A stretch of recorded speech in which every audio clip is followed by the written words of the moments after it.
आकांक्षा, निशान, पेपर कैसा था बच्चों? कौसर, पीयूष, रुचिका, प्रेषिता, सबके लिए अच्छा था? अच्छा था, गुड था, वेरी गुड। चलो देखते हैं फिर आप लोगों का रिजल्ट कैसा आता है। टाइम नहीं आपको पूरा था। हाँ बच्चों, लॉन्ग डेप्थ क्वेश्चंस 4 मार्क्स के लिए क्वेश्चंस होते हैं, पर हमें लिखना बहुत पड़ता है। हाँ, मैंने कंसेप्ट बेस्ड ही क्वेश्चन ज्यादा इसलिए डाले बच्चों की आगे जाके आपका पेपर पैटर्न उसी तरीके से रहने वाला है गाइस। सो इसीलिए मैंने वो कंसेप्ट बेस्ड वाला सोचा है बच्चों, ठीक है।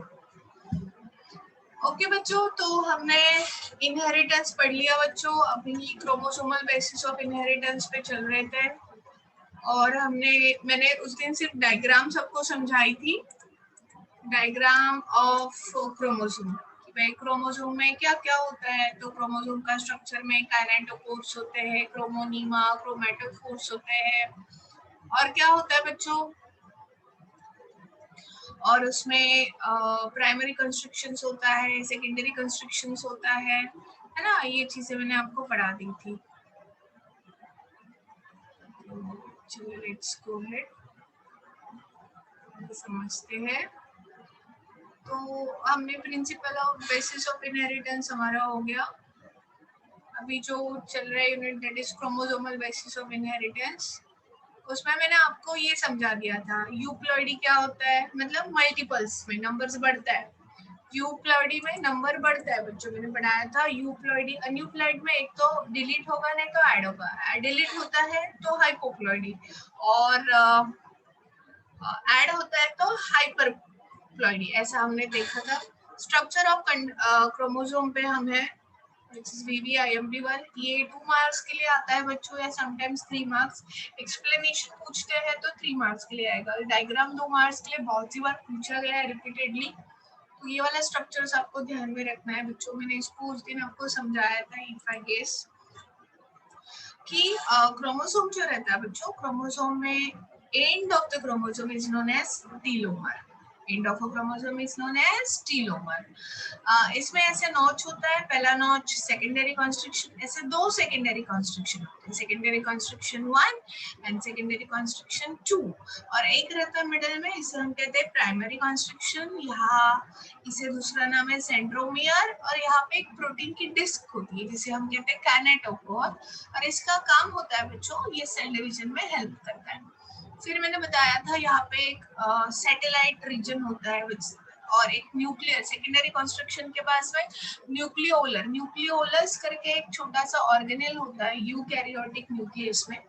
सो न्यूक्लियोलस बनाने के लिए यहाँ पे इंफॉर्मेशन होती है एट सेकेंडरी कंस्ट्रक्शन, और उसे हम कहते हैं बच्चों न्यूक्लियोलर ऑर्गेनाइजर, ठीक है।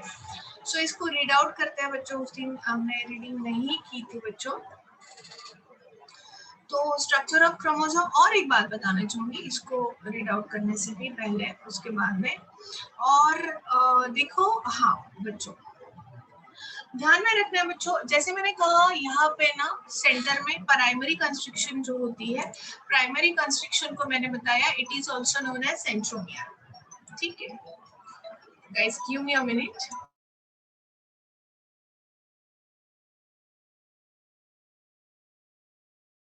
सो गाइस, मैंने जैसे आप लोगों को बताया था कि प्राइमरी कंस्ट्रक्शन को क्या कहते हैं हम, सेंट्रोमियर।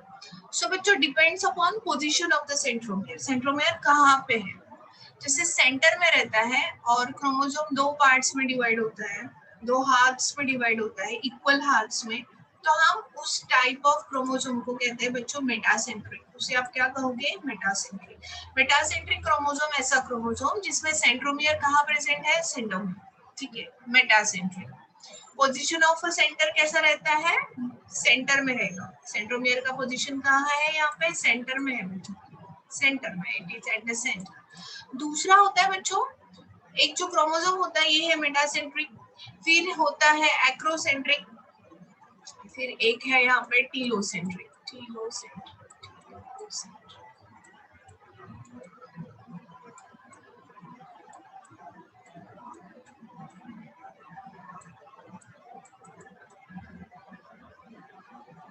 ओके। इसको मैं बाद में ले सकती हूँ इनमें। सो गाइस यहाँ से चलते जाते हैं स्ट्रक्चर ऑफ क्रोमोसोम, मैंने उसको समझा दिया। क्रोमोसोम्स आर बेस्ट विजिबल, जब भी हमें क्रोमोसोम को देखना है तो हमें, मैंने उस दिन भी बताया था, we have to look it under the microscope at the metaphase. वो बहुत अच्छे से हमें मेटाफेज में दिखेगा, ठीक है। It because this stage of highly condensed form में रहता है, वो मैं समझा दिया था। अभी ये देखो, वेयर इज दैट, ये पढ़ लेंगे बाद में। उसके yes I want to tell you about this कि acrocentric, telocentric, submetacentric, metacentric guys.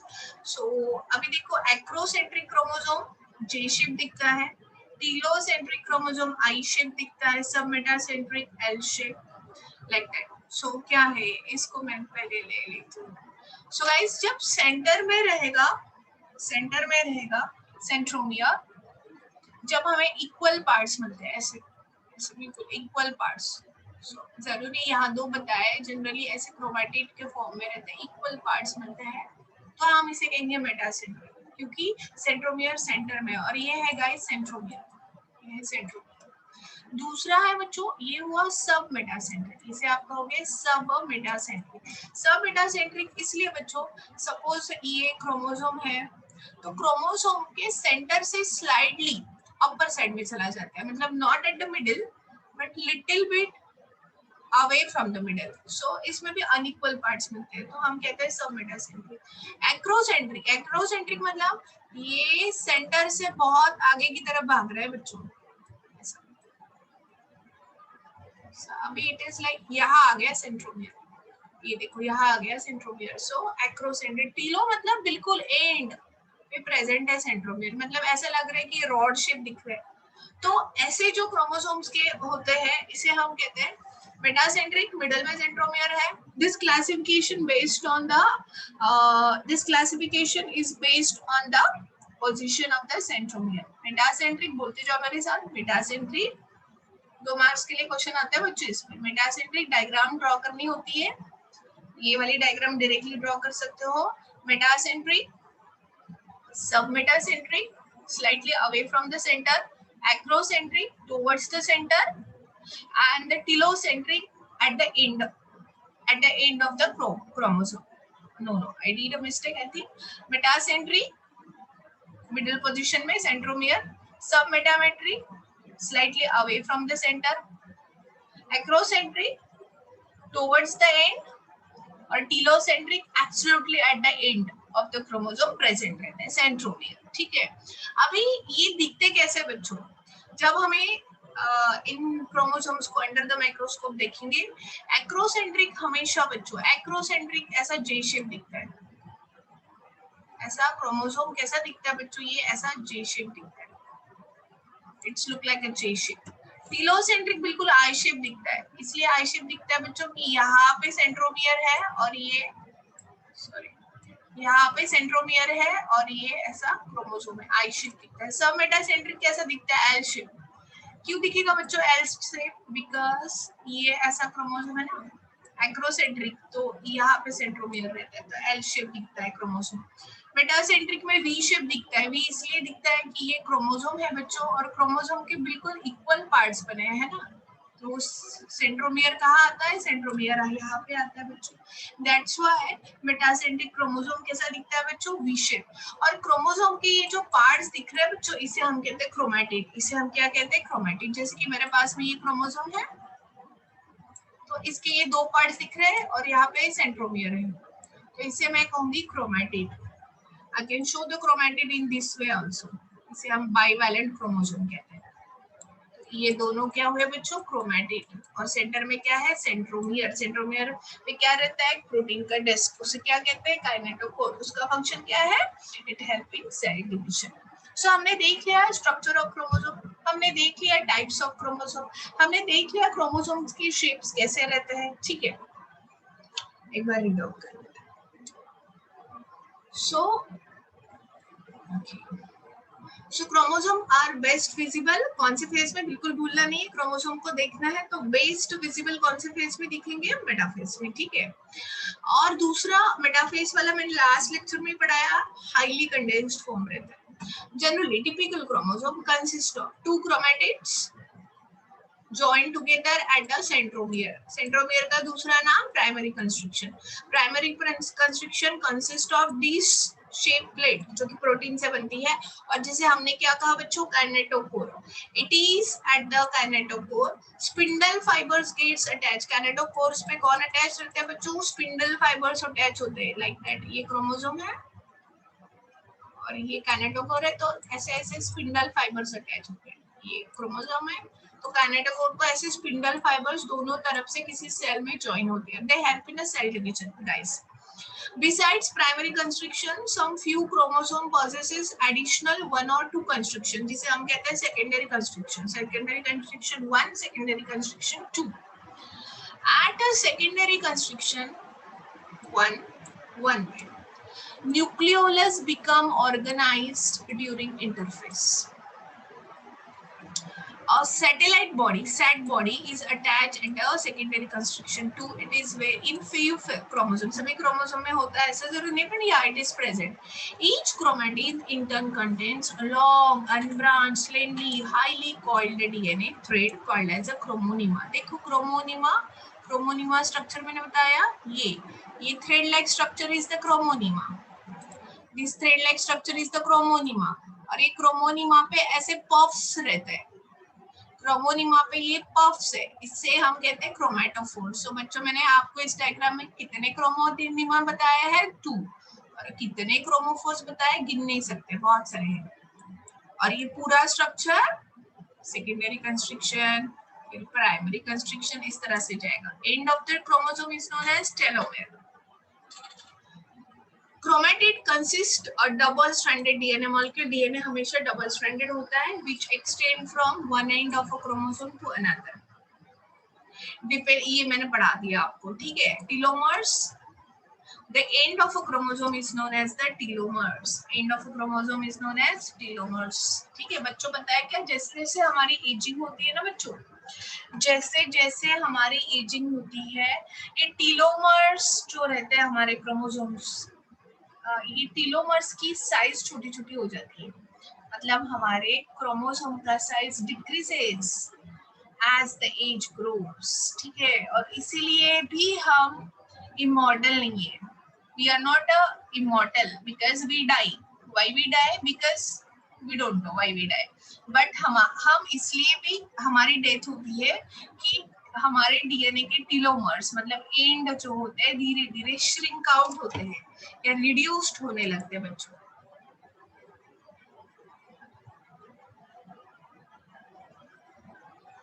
Chromosome पे बहुत कंफ्यूजन हो रहा है तुम लोगों का. चलो मैं और एक बार करवा देती हूँ कौशल, ध्यान दीजिए. हाँ, यहाँ पे देखो ये डीएनए है. DNA is a very long thread like structure. DNA is deoxyribonucleic acid. DNA is a very long thread-like structure. So ये बड़ा सा DNA कॉइल्ड होते जाता है, इसकी कॉइलिंग होती जाती है, इसलिए कॉइलिंग होती है और एक कंडेंस्ड फॉर्म का स्ट्रक्चर बनता है जिसे मैं कहूंगी क्रोमोसोम. इसे हम क्या कहेंगे बच्चों? क्रोमोसोम. क्रोमोसोम बच्चों कोई भी सेल हो, प्लांट की सेल हो, एनिमल की सेल हो, तो सेल में ना बच्चों ये जो क्रोमोसोम्स रहते हैं, सेल हमेशा डिवाइड होती रहती है.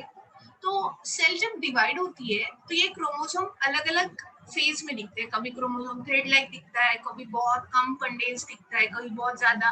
तो मैंने लास्ट टाइम बताया था क्रोमोसोम बड़ा कंडेंस्ड बिल्कुल डार्क कलर का मेटाफेज में दिखता है. कौन से फेज में दिखता है बच्चों? मेटाफेज. ठीक है, ये मेटाफेज में बहुत ज्यादा कंडेंस्ड फॉर्म में दिखता है, मतलब हम उसको आंखों से देख सकते हैं. ठीक है, अभी इस क्रोमोसोम को ना हम देखेंगे कि भाई ये तो मैंने ऐसे पिक्चर बना ली कि भाई ये कॉइलिंग होती है और कॉइलिंग के बाद में क्रोमोसोम, बट बेसिकली मैं अंडर द माइक्रोस्कोप क्रोमोसोम को देखूंगी तो कैसा दिखेगा भाई? कलर्ड दिखेगा.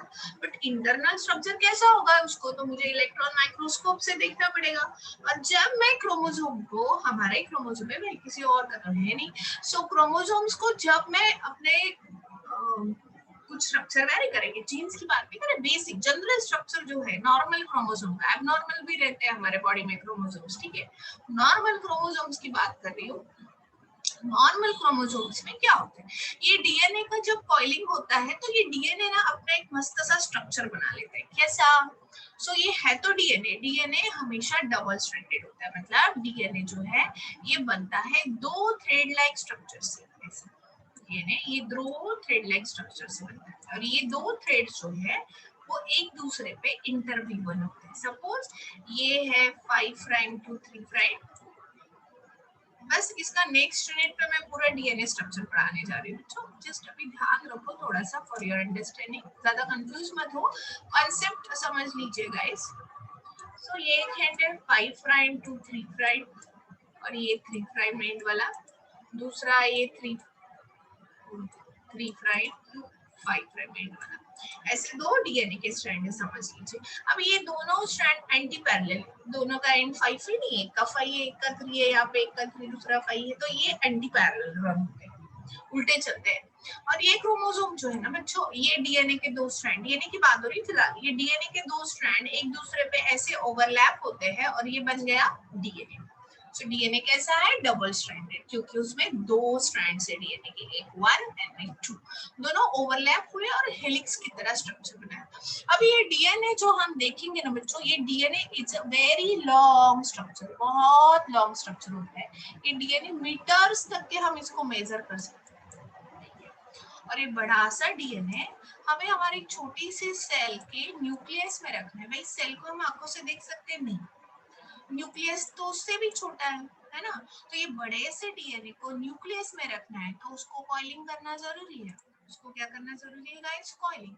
सो जब मैं इसकी कॉइलिंग करूंगी तो एक क्रोमोसोम अपना एक स्ट्रक्चर बना लेता है, कैसा स्ट्रक्चर बनाता है बच्चों, है ना, तो मेरे पास में थ्रेड है, थ्रेड कॉइल हुआ और एक मस्त से बढ़िया सा स्ट्रक्चर बना। अभी कैसा स्ट्रक्चर बना बच्चों, ये स्ट्रक्चर बनते बनते इसके साथ में ढेर सारे प्रोटीन्स पे अटैच होते हैं, बाकी मॉलिक्यूल्स पे अटैच होते हैं, वो नेक्स्ट यूनिट में पढ़ा रहे। फिलहाल इतना ध्यान रखो कि गाइस जब क्रोमोसोम कॉइल होता है तो क्रोमोसोम ने ऐसा स्ट्रक्चर बना लिया, भाई ये डीएनए है, क्रोमोसोम है, क्रोमोसोम का ये स्ट्रैंड है ना, ये स्ट्रैंड एक दूसरे को कॉइल होते गए, कॉइल होने के बाद में ना बच्चों ये ऐसे कॉइलिंग के बाद में एक ऐसे दो थ्रेड लाइक स्ट्रक्चर बने क्रोमोसोम में, जिसको मैंने कहा है तो वो डीएनए, मतलब इतना मैं डिटेलिंग में नहीं दिखा रही हूँ, है तो वो दिखने में ऐसे रहेंगे, मतलब डबल स्ट्रैंडेड रन हो गया ऐसे, पर हम इतना माइक्रोस्कोपिक नहीं जा रहे, हम सिर्फ इतना ही जा रहे कि हमें समझे।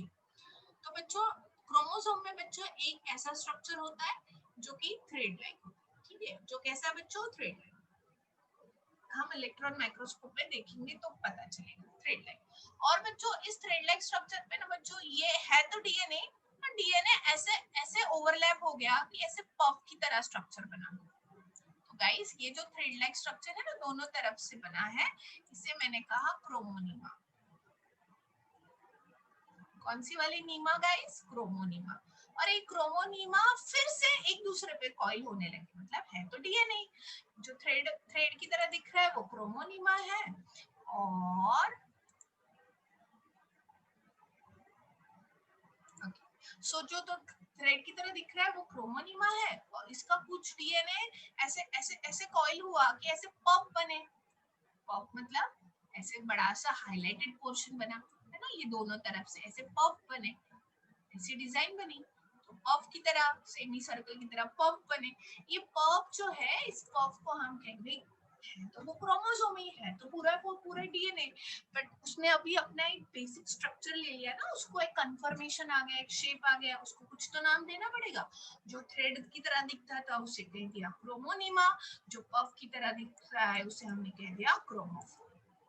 क्रोमोफोर भाई ये तो है डीएनए, डीएनए क्रोमोसोम में कन्वर्ट हो रहा है, मतलब खुद को कॉइल कर रहा है, कॉइल करने के बाद में उसने ऐसा स्ट्रक्चर बना लिया, अभी खत्म थोड़ी ना हुआ है ये ऐसा ऐसा क्रोमोफोर, कुछ कुछ जगह पे क्रोमोफोर्स होते हैं, कुछ कुछ जगह पे क्रोमोफोर्स नहीं होते हैं, है ना। फिर ये डीएनए सिर्फ यही नहीं रुका, ये क्रोमोसोम में ना बच्चों हम जब ये कॉइलिंग होते गई ना, कॉइलिंग होते गई तो बच्चों हमने देखा कहीं कहीं ऐसे डिप्रेशंस बने, क्या बने, ऐसे डिप्रेशंस, ऐसे डिप्रेशंस बने, एंड जो बना एंड ऑफ द क्रोमोसोम्स को मैंने कह दिया, आपने कह दिया उसे एंड ऑफ क्रोमोसोम्स को आपने कह दिया भाई टीलोमर। दोनों तरफ की एंड को आप टीलोमर कहोगे, टीलोमर। टीलोमर मतलब एंड है क्रोमोसोम का। कुछ कुछ क्रोमोसोम में एक एंड पे टीलोमर तो दूसरे एंड पे ऐसा बल्ब लाइक स्ट्रक्चर होता है। कुछ कुछ क्रोमोसोम पे होता है, सभी क्रोमोसोम पे होता है ऐसा जरूरी नहीं है। इसे हमने कह दिया सैटेलाइट डीएनए, एसएटी-सैट, या सिंपली हम इसे कहेंगे सैटेलाइट। सैटेलाइट का जनरली काम क्या होता है बच्चों, हमें इंफॉर्मेशन प्रोवाइड करता है अलग अलग फ्रीक्वेंसी वाली। तो गाइस सैटेलाइट का डीएनए में जो मीनिंग है गाइस,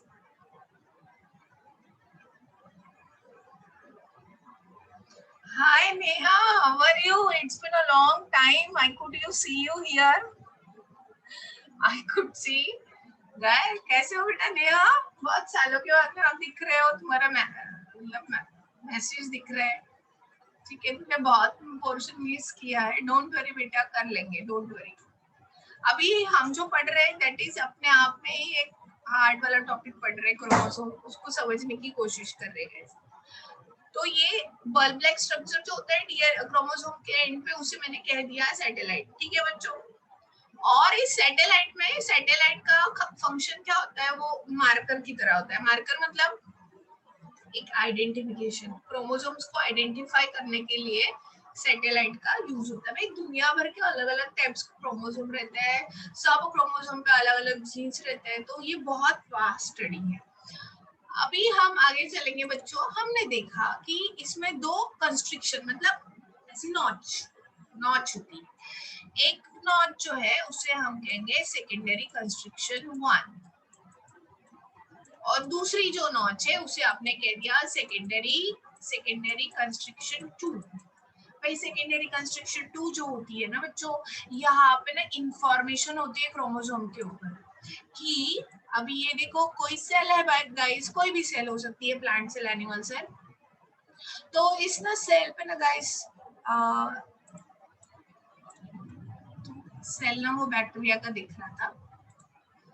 ठीक है, बैक्टीरियल सेल नहीं बनानी है हम लोगों को। तो सोच के चल रहे एनिमल सेल है, प्लांट सेल है, जो भी बन गया वो बन गया। और बच्चों ये है न्यूक्लियस। न्यूक्लियस में बच्चों क्रोमोसोम्स होता है, ये जो मैंने बताया ये है क्रोमोसोम।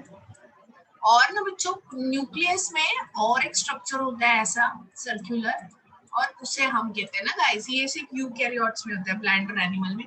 उसे हम कहते हैं बच्चों न्यूक्लियोलस। बोलो क्या कहोगे, न्यूक्लियोलस ही है ये, ओलस, इसे आप कहोगे गाइस न्यूक्लियोलस। तो क्रोमोसोम पे ना बच्चों न्यूक्लियोलस बनाने की इंफॉर्मेशन होती है, और वो जो इंफॉर्मेशन होती है ना बच्चों, वो इंफॉर्मेशन जो है वो रहती है सेकेंडरी कंस्ट्रक्शन 2 के पास। ठीक है, इसीलिए सेकेंडरी कंस्ट्रक्शन 2 को हम कहते हैं, यहाँ पे कौन सी इंफॉर्मेशन होती है, सेकेंडरी कंस्ट्रक्शन को दूसरा नाम है, हम इसे कहते हैं न्यूक्लियोलर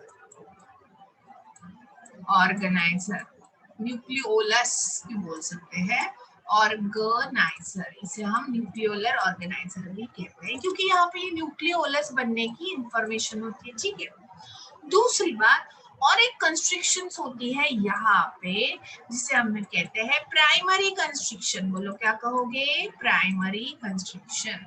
प्राइमरी कंस्ट्रक्शन का दूसरा नाम क्या है, सेंट्रोमियर। बोलो क्या है, सेंट्रोमियर। इस सेंट्रोमियर पे ना बच्चों एक प्रोटीन की डिस्क पड़ी होती है, उस प्रोटीन से बनी हुई डिस्क को मैंने नाम दे दिया काइनेटोकोर। काइनेटोकोर क्या काम है इस काइनेटोकोर का, ये सेल डिवीजन में स्पिंडल फाइबर्स आपके इधर अटैच होंगे। ठीक है, यहाँ तक के समझ में आया, रेज योर थंब। यहाँ तक कि सबको समझ में आया क्या बच्चों, raise your thumb guys. Kausar अभी समझ में आया, सभी बच्चों को समझ में आया अभी। ठीक है, अभी ये तो हो गया बच्चों। अभी हमने ये पढ़ लिया था कि सेकेंडरी कंस्ट्रक्शन कहाँ है। अभी ये मैं सोच के चल रही हूँ कि ये क्रोमोसोम है, ये ऐसा क्रोमोसोम है, प्राइमरी कंस्ट्रक्शन पे कौन रहता है, काइनेटोकोर यहाँ है, और इससे एक क्रोमोसोम के दो पार्ट्स बन रहे हैं, ये सेंटर में है, और इससे क्रोमोसोम के दो पार्ट्स बन रहे हैं, अपर एंड लोअर इक्वल पार्ट्स। तो हम ऐसे क्रोमोसोम को क्या कहेंगे गाइस, मेटासेंट्रिक। अभी क्रोमोसोम कैसा है, ये ऐसा है, सेंटर से थोड़ा हटके ऊपर है, तो हम क्या कहेंगे, सब मेटासेंट्रिक। तीसरा जो प्रकार बताया, सपोज ये क्रोमोसोम है, क्रोमोसोम में ये सेंट्रोमियर जो है थोड़ा सा एंड की तरफ जा रहा है, तो हम कहेंगे इसको एक्रोसेंट्रिक। बोलो क्या कहोगे, एक्रोसेंट्रिक। और ये क्रोमोसोम है, और ये सेंट्रोमियर बिल्कुल चला गया एट द एंड, तो आप इसको कहेंगे टीलोसेंट्रिक। बोलो क्या कहोगे, टीलोसेंट्रिक क्रोमोसोम। नाउ बच्चों, अभी ये जो क्रोमोसोम है बच्चों, क्रोमोसोम के बीच में यहाँ पे कौन आ गया, सेंट्रोमियर। तो सेंट्रोमियर ने इस क्रोमोसोम को दो पार्ट्स में डिवाइड कर दिया, इधर भी दो पार्ट्स, इधर भी दो पार्ट्स, इधर भी ऑलमोस्ट एक पार्ट है तो दो पार्ट, बट दूसरा वाला पार्ट बिल्कुल छोटा सा रहता है कि बिल्कुल दिखता ही नहीं है ना, तो ऑलमोस्ट टू पार्ट्स में। तो क्रोमोसोम के ये जो दो पार्ट्स हम लोगों को दिखते हैं, और ये दो पार्ट्स इसलिए बने कि इसके बीच में सेंट्रोमियर होता है, और सेंट्रोमियर में प्रोटीन की डिस्क होती है जो काइनेटोकोर होता है। तो ये जो दो पार्ट बने ना बच्चों, इस दो पार्ट को मैं कहूंगी क्रोमैटिड। बोलो क्या कहोगे बच्चों, क्रोमैटिड। क्रोमैटिड क्रोमोसोम के हार्ट्स होते हैं, पार्ट्स होते हैं, ठीक है। क्रोमोसोम के स्ट्रक्चर में थ्रेड लाइक स्ट्रक्चर, क्रोमोनिमा, उस क्रोमोनिमा पे गोल गोल गोल गोल पफ जो है उसको आप कहोगे क्रोमोफोर। सेकेंडरी कंस्ट्रक्शन दो, 1 2 2 पे रहेगा न्यूक्लियस, सेकेंडरी कंस्ट्रक्शन 2 को हम कहेंगे न्यूक्लियोलर ऑर्गेनाइजर, क्योंकि वो न्यूक्लियोलर स्ट्रक्चर बनाता है न्यूक्लियस में, ठीक है। एक बल्ब लाइक स्ट्रक्चर जो होता है उसे हम सैटेलाइट कहते हैं, और उसके ऊपर में जो एंड रहता है क्रोमोसोम का उसे टीलोमर कहते हैं। मैं बात कर रही थी बच्चों कि हमें जैसे बुढ़ापा आता है, जैसे हम ओल्ड एज होते जाते हैं गाइस, हमारे टीलोमर्स जो है वो डिक्रीज होते जाते हैं, क्रोमोसोम का साइज छोटा होते जाता है, वैसे ही छोटा है उसे भी छोटे छोटे होते जाएगा, समझ में आएगा। And it happens because of the enzyme, उस एंजाइम का नाम है टीलोमरेज। ये टीलोमरेज एंजाइम, ये एक्स्ट्रा इंफॉर्मेशन है बच्चों, बोर्ड में नहीं है पर मैं बता रही हूँ, ये टीलोमरेज एंजाइम जो है ये टीलोमर्स को धीरे धीरे डिग्रेड करते जाता है, ठीक है। That's how there is a death of the person, I mean one of the reason of the death, okay. तो दुनिया भर के साइंटिस्ट सोच रहे हैं कि भाई कैसे हम डीएनए का साइज छोटा होने से कैसे क्या काम करें, ऐसा हो जाता है तो हम इमॉर्टल हो जाएंगे, पर इमॉर्टल होना अच्छी बात नहीं है। यहाँ तक है क्लियर सभी बच्चे। और फिर शेप की बात हो रही थी ना, मैंने शेप भी बता दिए थे तुम लोगों को, क्या बताया था बच्चों, भाई देखो याद करो मेरे साथ, मैंने तो भूल जाओगे। मैंने आपको बताया था पहला वाला कौन सा, सेंटर में जब सेंट्रोमियर रहेगा तो कौन, मेटासेंट्रिक। सो मेटासेंट्रिक ऐसा, ये क्रोमोसोम है ना, ये क्रोमोसोम ऐसे दिखने लगा, और ये सेंटर में आ गया तो वी शेप। फिर मैंने आपको बताया था जे शेप, जे शेप कहाँ दिखता है, जे शेप ऐसा जे शेप दिखेगा, जे शेप कहाँ दिखता है, क्रोमोसोम, ये सेंट्रोमियर थोड़ा सा इधर आ जाता है। फिर आई शेप टीलोसेंट्रिक। और कौन सा बताया था मैंने, एल शेप बताया था क्या, आई थिंक जे शेप बताया था, आई शेप बताया था, और कौन सा बताया था मैंने, और कौन सा शेप बताया था बताओ जरा, मैं खुद ही भूल गई।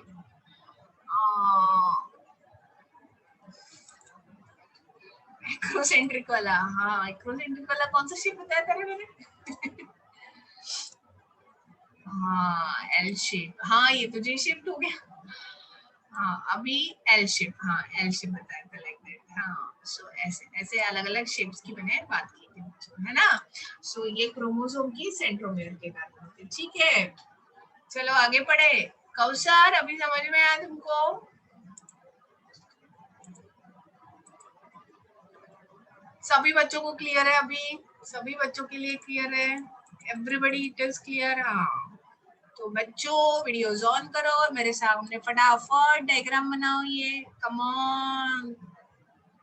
और ये क्रोमोसोम का यहाँ पे ऐसे स्ट्रक्चर बना है भाई, ऐसा होता है क्रोमोसोम, ऐसे डीएनए के ट्रेड्स होते हैं, क्रोमोनिमेटा ऐसी होती है ना, डीएनए से बनी होती है, ये सेंट्रोमियर इधर होता है, मैट्रिक्स। तो गाइस ये वाला स्ट्रक्चर इंपॉर्टेंट है, B B B is very important, A भी जरूरी है। चलो बनाओ जल्दी से डायग्राम बनाओ बच्चों, कम ऑन, मेरे सामने वीडियो ऑन करो और डायग्राम्स बनाओ। डायग्राम बनते बनते लर्न हो जानी चाहिए गाइस। तुम लोगों को बच्चों ये यूनिट हार्ड लग रहा है क्या? ये यूनिट हार्ड लग रहा है कि मंजरी? यूनिट हार्ड है क्या बेटा?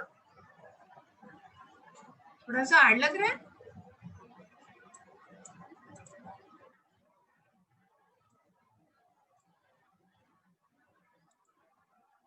हाँ सौरभ ने कहा हाँ थोड़ा सा है ना, पूरा डीएनए क्रोमोसोम क्रोमोसोम है ना, तो अलग ही वर्ल्ड में चले जाते हैं हम लोग।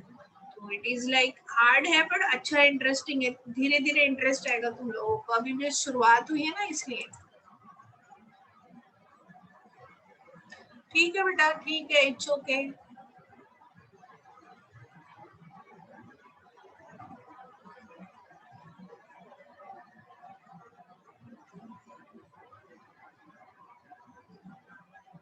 ओके